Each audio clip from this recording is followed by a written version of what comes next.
Micro lesson plan बनाना सीखने के बाद हम यह सीखते हैं कि फुल लेसन प्लान कैसे बनाया जाता है। तो यहाँ पे मैं आपको एक फुल लेसन प्लान बता रही हूँ और इसके फॉर्मेट के बारे में जानेंगे कि इसको कैसे बनाया जाता है। हर स्कूल का, हर कॉलेज का अपना एक फॉर्मेट होता है, तो ये थोड़ा बहुत चेंज हो सकता है, तो इसको अपने एक बार स्कूल से भी कंफर्म करके ही आप बनाएं। फुल लेसन प्लान बनाते समय सबसे पहले तो लेसन प्लान, जिसे हम पाठ्य योजना संख्या लिखते हैं, तो इसको सबसे पहले ये वाली हेडिंग हमारी यही वाली होती है, पाठ्य योजना। पाठ्य योजना नंबर आपका जो भी है 1 2 3 आप ये लिखोगे और ये आपकी सबसे पहली वाली हेडिंग होती है, जिसमें ये पता चलेगा कि आपका ये लेसन प्लान किस नंबर का है। जैसे इस फॉर्मेट में आपको लेसन प्लान नंबर 5 दिखाई दे रहा है, तो आपका जो भी लेसन प्लान नंबर होगा आप वो लिखोगे इसमें कि आपका ये वाला लेसन प्लान है, ये नंबर है उसका। इसके बाद हम नेक्स्ट हमारी जो हेडिंग होगी, जिसमें कुछ कॉमन हेडिंग होती हैं जो हर लेसन प्लान में सेम होती है। आपकी डेट, सब्जेक्ट, प्रकरण, कक्षा, चक्र, समय, ये 6 हेडिंग्स जो पढ़ती हैं, ये हेडिंग सेम होती है। डेट आपका हर दिन, जिस दिन आप पढ़ा रहे होगे जो लेसन प्लान, तो एक दिन पहले आप प्रिपेयर करोगे, अगले दिन पढ़ाने जाओगे, तो जिस दिन आप पढ़ाने जाओगे उस दिन की आप इसमें डेट डालोगे। सब्जेक्ट आपका जो भी है, साइंस है, एसएसटी है, जैसे यहाँ पे जो सब्जेक्ट है कॉमर्स लिखा हुआ है, वाणिज्य लिखा हुआ है, तो मेरा तो वाणिज्य सब्जेक्ट था, तो आपका जो भी सब्जेक्ट होगा आप अपना वो सब्जेक्ट लिखोगे। प्रकरण, प्रकरण मतलब टॉपिक्स होता है, आप जो टॉपिक उस दिन पढ़ाओगे उसका यहाँ पे नाम लिखोगे कि आज हम ये वाला टॉपिक पढ़ा रहे हैं, तो उस टॉपिक्स को यहाँ पे मेंशन करोगे कि यहाँ पे कॉमर्स का मैं जो टॉपिक पढ़ा रही थी वो आर्थिक अवसंरचना के जल घटक मेरा टॉपिक का नाम था, तो मैंने वही लिखा। और ये जो टॉपिक होता है ये आपके हर लेसन प्लान में चेंज होता है। तो आप जब भी कोई भी लेसन प्लान बनाएं, चाहे जो भी लेसन प्लान बनाए, उस लेसन प्लान में अपने टॉपिक का नेम हमेशा चेंज रहेगा, कभी भी सेम मत डालिएगा। नेक्स्ट आपकी क्लास है। कॉमर्स वालों को मोस्टली क्लास जो होती है 9th और 10th ही दी जाती है, एक अपर और एक लोअर में। बाकी जो होते हैं आर्ट साइड और साइंस साइड वालों को तो क्लास एक अपर मिलती है, एक लोअर मिलती है, ये मैं आपको पहले भी बता चुकी हूँ। चक्र मतलब होता है किस नंबर का वो पीरियड था, आपका फर्स्ट पीरियड में क्लास लग रहा है या सेकेंड या थर्ड या लंच के बाद, जो भी नंबर होगा वो आपका लिखा जाएगा। और जितने भी आप लेसन प्लान पढ़ाओगे उस लेसन प्लान में आपका पीरियड नंबर सेम ही रहेगा, वो चेंज नहीं होता है, तो ये आपका सेम रहेगा। क्लास आपकी सेम रहेगी। समय, हर स्कूल का एक पीरियड का एक निश्चित टाइम होता है कि 30 मिनट का पीरियड होगा या 20 मिनट का होगा, 35 मिनट का होगा कि 40 मिनट की क्लास होगी, तो जो भी होगा वो आपका यहाँ पे लिखेगा। और ये हर उसमें लेसन प्लान में सेम ही रहता है, ये चेंज नहीं होता है। तो ये ऊपर की जो 6 हेडिंग्स है उसमें आपकी पर डे के अकॉर्डिंग डेट चेंज होगी और आपका टॉपिक चेंज होगा। टॉपिक को लिखने के बाद जो सबसे ज़्यादा ज़रूरी होता है उस टॉपिक को अंडरलाइन करना। ये मैंने आपको माइक्रो लेसन प्लान की जब सीरीज़ पढ़ा रही थी, तो मैंने जब इंट्रोडक्शन पढ़ाया है तो मैंने ये भी बताया है आपको कि जो प्रकरण में जब आप टॉपिक लिखेंगे तो कब आप उसको अंडरलाइन करेंगे। ये नहीं कि आपने लिखा और तुरंत अंडरलाइन कर लिया, ऐसा नहीं होगा। जब आप प्रस्तावना के क्वेश्चन पूछ लेंगे उसके बाद जो आपका लास्ट क्वेश्चन होगा 4th या 5th नंबर का समस्यात्मक प्रश्न, उसके बाद आप अंडरलाइन करेंगे। तो आप सिर्फ उसी समय आप टॉपिक लिखेंगे और उसको अंडरलाइन भी करेंगे, लेकिन आपके जो लेसन प्लान की कॉपी होगी या जिसमें आप लिखेंगे इस तरह के पेजेस में, तो इसमें तो आपका अंडरलाइन लिखा होना चाहिए, अंडरलाइन लगा रहना चाहिए।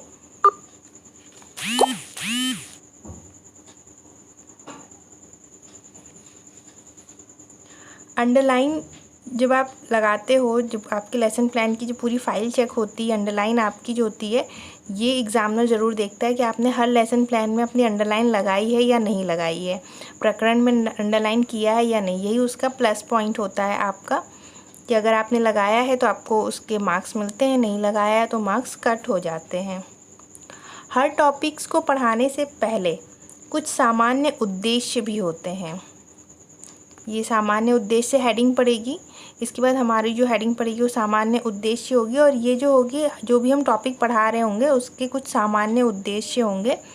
और ये जो सामान्य उद्देश्य होते हैं ये 4 to 5 पॉइंट्स इसमें लिखे जाते हैं।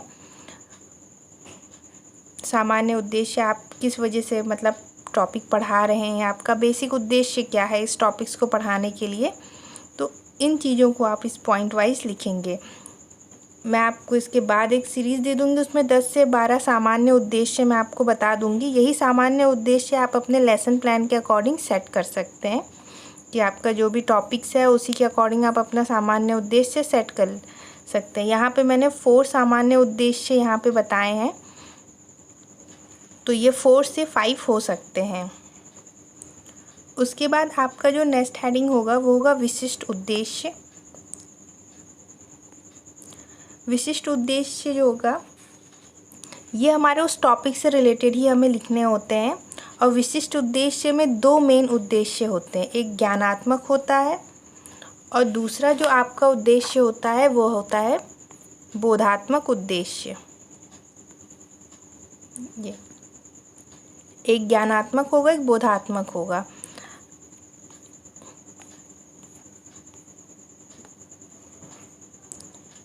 ज्ञानात्मक उद्देश्य के बारे में मैं आपको बता दूं, इसमें 2 मेन पॉइंट्स लिखने होते हैं, 2 से 3 पॉइंट्स हो सकते हैं इसके अंदर के सब पॉइंट्स जिसको हम कह सकते हैं। तो बच्चे को टॉपिक्स के बारे में अपना ज्ञान जो बढ़ाना होता है या बढ़ाते हैं, तो उसी को हम ज्ञानात्मक उद्देश्य कहते हैं। इसमें बच्चे अपने ज्ञान का डेवलपमेंट करते हैं, कोई टॉपिक होता है उसके बारे में वो जानते हैं, बस अपनी नॉलेज को बढ़ाते हैं। जैसे आप ऐसे समझ सकते हैं कि सिंपली पहले बच्चों को ABCD आती थी, ABCD आने के बाद वो A से अलग अलग स्पेलिंग्स वगैरह बनाना सीखते हैं, तो उसका नेक्स्ट स्टेप अपने नॉलेज को उन्होंने बढ़ाया। पहले सिंपली ABCD आई, फिर उन्होंने क्या बनाया, वर्ड बनाने सीखे। तो उसी तरीके से आप इसको समझ सकते हैं। विशिष्ट उद्देश्य में ये, विशिष्ट उद्देश्य के अंदर ज्ञानात्मक उद्देश्य में ये चीज़ होती है। नेक्स्ट है उसमें बोधात्मक उद्देश्य। इसमें भी 2 से 3 सब पॉइंट्स हैं। ये आपके 3 सब पॉइंट्स हैं, और ये 3 सब पॉइंट्स 2 भी आप लिख सकते हैं। बोधात्मक उद्देश्य में बच्चों के टॉपिक्स के बारे में अपनी समझ को बढ़ाते हैं और क्वेश्चन करते हैं। बोधात्मक में बच्चे क्या करेंगे, क्वेश्चंस कर सकते हैं। अगर उनके किसी चीज़ के बारे में नॉलेज हो गई है तो वो क्वेश्चंस करेंगे। तो ये चीज़ हमारे बोधात्मक उद्देश्य में हेडिंग्स होंगी। फिर हमारी नेक्स्ट हेडिंग होगी सहायक सामग्री। सहायक सामग्री में आप यहाँ पर देख रहे हो चॉक, टेस्टर, श्यामपट्ट और चार्ट। इस लेसन प्लान में मेरी सहायक सामग्री यही रही। सहायक सामग्री में जो टॉपिक्स हम पढ़ा रहे होते हैं उस टॉपिक से रिलेटेड जो भी हम सामग्री यूज़ करेंगे उसको इस हेडिंग के अंदर लिखेंगे। जैसे इस टॉपिक्स में मैंने आपको जो इस टॉपिक्स में मेरी जो सहायक सामग्री रही है वो यही सब रही हैं, चॉक, डस्टर, श्यामपट्ट और चार्ट पेपर। श्यामपट्ट, इसमें भी कुछ कॉमन सी हेडिंग्स होती, कुछ कॉमन सी हेडिंग है। जैसे सहायक सामग्री में आप देखो चॉक, हर लेसन प्लान में आप चॉक यूज़ करोगे ही करोगे, डस्टर भी यूज़ करोगे, श्यामपट्ट यूज़ करोगे, ये 3 तो कॉमन ही रहेगा। उसके बाद आते हैं चार्ट पे।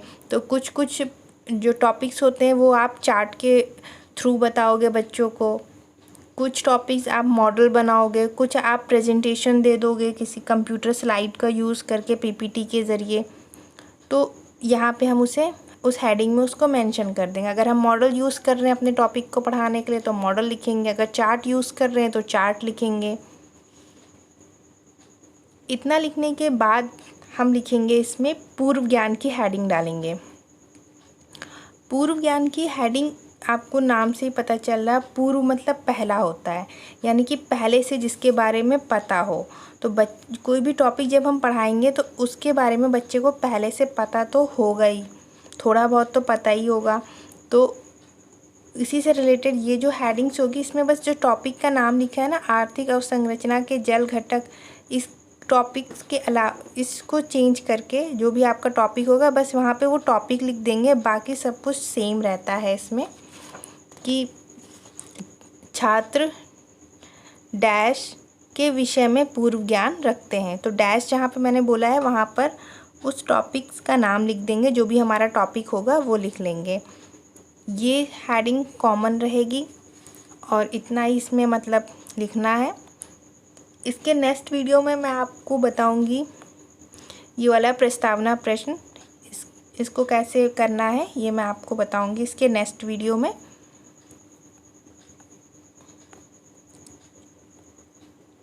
आपको इस वीडियो में इस टॉपिक से रिलेटेड कोई भी प्रॉब्लम्स है तो आप नीचे कमेंट सेक्शन में लिख सकते हैं, पूछ सकते हैं।